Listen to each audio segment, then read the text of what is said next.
Ladies and gentlemen, welcome to It's Rainmaking Time. This is Kim Greenhouse. It gives me great pleasure to welcome back to the show Dr. Tim Ball. He is a climatologist, and he is one of the authors of the book Slaying the Sky Dragon. We've done many shows together about all different aspects of climate and weather. I was in a conversation with Dr. Ball about trade agreements, and he started to explain to me that trade agreements are connected with water control, the actual control of water rights from the United States and Canada.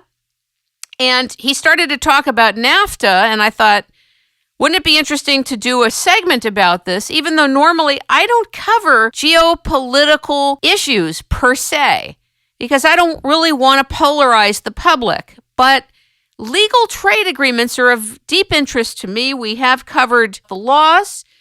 We're going to talk about the North American Free Trade Agreement because I don't understand it, really. I've never read that agreement, but I want to learn about it, and I want you all to give a warm welcome to Dr. Tim Ball. Well, thank you for the opportunity, Kim, and good to talk with you again.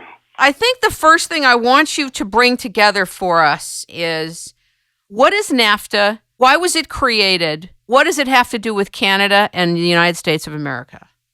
Well, NAFTA, as you said, stands for the North American Free Trade Agreement, and of course it's just one of many trade agreements around the world, but it's certainly one of the largest. And it is an attempt to combine trade between the three countries that occupy the North American continent, namely Mexico, United States, and Canada.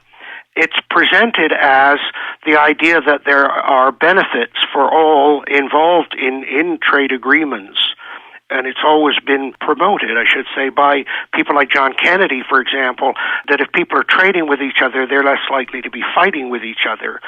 So trade became, if you want, a weapon of peace. And the NAFTA is part of a long-term concept of what is called continentalism. That is that there are three countries occupying this continent, but they have common interests. And that one of the ways that this could be achieved is through the trade agreement.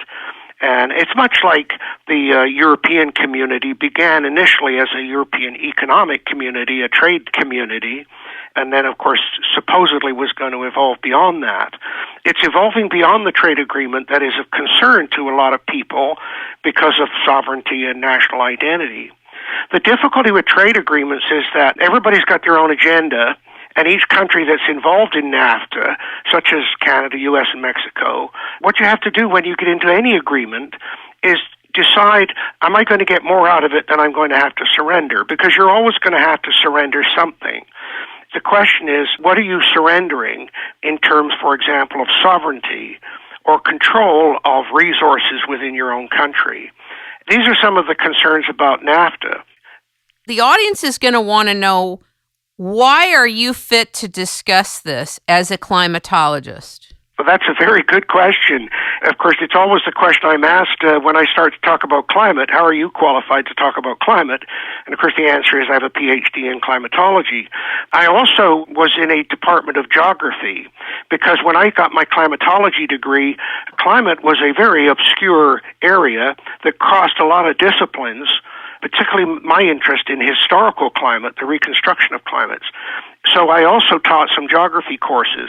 But in studying climate, I learned a couple of things. One is that drought and precipitation, by the way, is the one factor that's being ignored in the climate studies. It's all very well to say, well, the temperature might go up or down, but the real issue in the short term and medium term for most people is what's the precipitation going to do? And I learned that droughts have an enormous impact on human history. For example, in the year 2000, they asked 20 of the world's top climatologists to list the 20 worst climate disasters of the 20th century. And 11 of them that they listed were droughts. And if you think about the impact on the U.S., the 1930s drought, for example. So I got interested in drought. That then led me, as a historical climatologist, to look at the impact of climate and weather on human history. You don't look at that for very long before you start to realize that it is a very important dictator, if you want, of history. For example, you really don't understand the fur trade in North America as a trade if you don't understand how cold it was around the world in the 17th and 18th century. And that was a major precipitant of the fur trade, the demand for furs and warmer clothing amongst the aristocracy, the wealthy, and of course they're the ones that drive these things, in Europe. From that, I started teaching a water resources course, which of course got me into the politics and distribution of water and the issue of water, which I happen to think, by the way, is the most important resource, and we'll talk about that with regard to NAFTA. And as Daniel Patrick Moynihan once said, you can live without love, but you can't live without water. Indeed, indeed. It will be a precipitant of great conflict around the world, fights over water. I think it already is, Tim. There are even some people who think that we went into Libya for the water rights there because Gaddafi owned this huge water resource. In light of that, there was a lovely documentary back in the 70s called Water More Precious Than Oil. I mentioned that in the context of Libya. Gaddafi, of course, spent billions on water projects trying to make the desert bloom. And in fact, it led to a very interesting story because they put in pumps to pump water from an aquifer. An aquifer is a large body of water stored in the rocks under the ground. It's below the water table, from the water table down. Some of the largest aquifers in the world are under the Sahara Desert, put there during the last ice age when it was a very wet region. That means that water's been in the ground for 10,000 years or more. And of course, if you start pumping it out faster than it can be replaced, then eventually that water source will drain. Now, that's been an issue. Your listeners will know about the Ogallala Aquifer that runs down the eastern side of the Rocky Mountains in the United States and Canada, and we'll talk about that later with regard to NAFTA. But anyway, Gaddafi started pumping that water out, and people need to understand he put in 300 horsepower water pumps. That's a huge water pump. When he opened one of the projects of irrigation in the desert with this pumping, a British reporter said to him, well, Mr. Gaddafi, at the rate you're pumping, in 30 years the water will be all gone. What do you have to say about that? And Gaddafi said, probably one of the most honest political comments ever, he said, I'll be gone too. In other words, I'm doing this for my political gain, and I don't care what the consequences are. And of course, that's the issue with so much of what we do. The short-term gain maybe, but what's the long-term pain?